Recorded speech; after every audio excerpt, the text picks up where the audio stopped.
শুনছেন? আমাকে বলছেন? আপনি ছাড়া তো আর কাউকে দেখছি না এখানে। দেখা বিষয়টা আপনি কি? কাকে দেখছেন, কি দেখছেন, কেন দেখছেন, তার উপরে দেখার সংজ্ঞাটা কিন্তু পাল্টে যায়।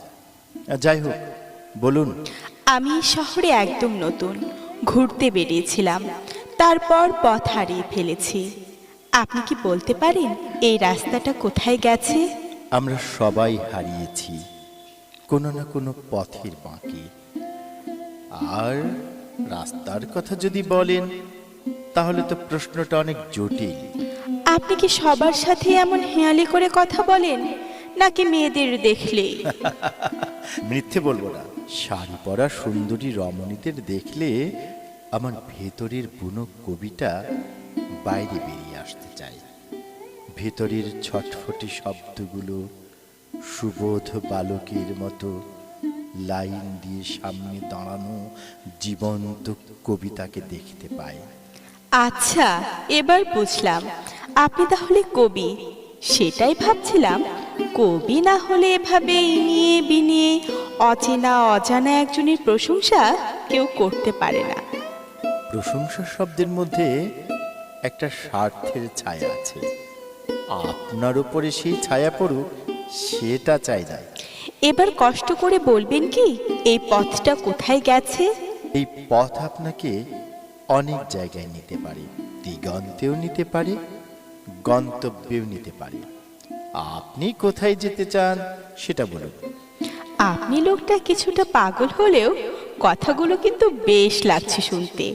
যদিও সুন্দর কথা সবসময় পথ দেখায় না, ভুলিয়েও দেয়। আপনি কোন দলের? পথ দেখান নাকি ভোলান? আমি পথ চলার দলে। হারিয়ে যাওয়াটা আমার স্বভাব, আর খুঁজে না পাওয়াটা আমার নিয়তি। আমি কি এখন স্বভাবের দখলে নাকি নিয়তির? আপাতত এই মফস্বলে দুপুর রোদে নির্জনে রাস্তার গোলক ধাঁধায় আটকে আছে। আগে সেখান থেকে উদ্ধার হয়ে নিন। বলুন, কোথায় যাবে? যাক, এতক্ষণে সুস্থ মানুষের মতো কথা বলেছেন। আপনি যদি দয়া করে আমাকে বাজারের রাস্তাটা চিনিয়ে দেন, তাহলে কৃতার্থ হই। এরপরে আমি একাই চিনে নিতে পারবো। এখনো তো আপনাকেই চেনা হলো না, অন্য কিছু চেনাবো কিভাবে?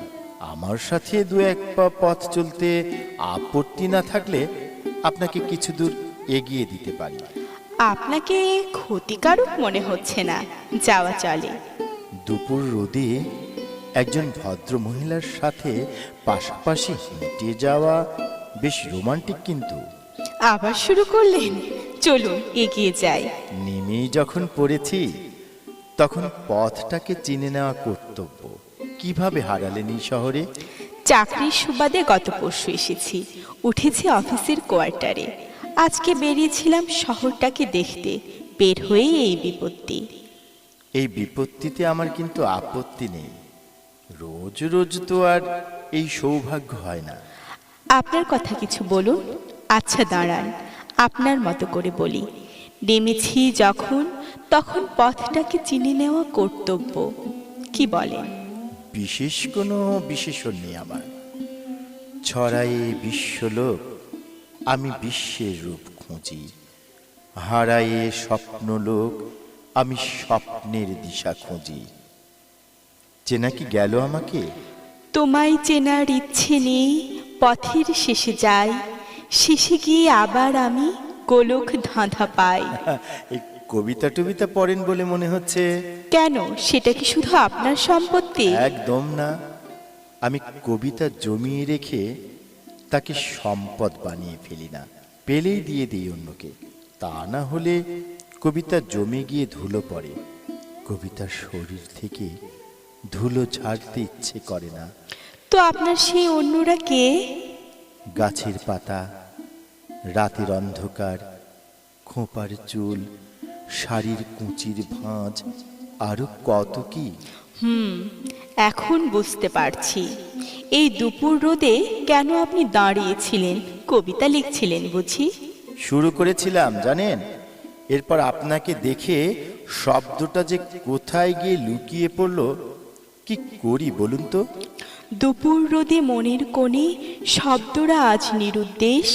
হাঁটছো তুমি, হাঁটছি আমি, থাকছে শুধু স্মৃতির রেশ। হাঁটতে হাঁটতে যত বাড়ি দিচ্ছ হাত কুঁচির ভাঁজে, ঝড় উঠেছে কোথায় যেন, তাল কেটেছে বুকের খাঁজে। অনেক কাব্য করেছেন, খেয়াল আছে তো কোন পথে চলেছেন? এই পথেরই পথিক আমি, মরীচিকাতেই হারাই রোজ। আজ না হয় তোমার সাথেই চলুক সেই পথের খোঁজ। আমরা পৌঁছে গেছি আপনার গন্তব্যে। বাঁদিকের পথে আপনি পৌঁছে যাবেন আপনার বাসস্থানে, আর ডান দিকের পথে চাইলে আবার হারিয়ে যেতে পারেন। আপনি কোন পথে যাবেন? গন্তব্য আমার লক্ষ্য নয়, সে কথা তো আগেই বলেছি। তাই হারিয়ে যাবার পথই আমার নিয়তি।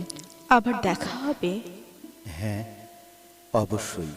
আবার যেদিন আপনি হারিয়ে যাবেন, আমাকে পথের বাঁকেই পাবেন। বারবার হারানোর ইচ্ছে নেই যে, কিন্তু আপনার সাথে দেখা করার জন্য তো হারাতেই হবে দেখছি।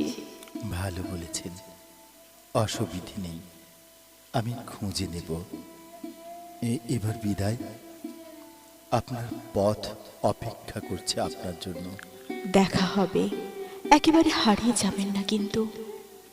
হ্যাঁ, দেখা হবে কোন এক পথের বাঁকে। দেখা হবে, দেখা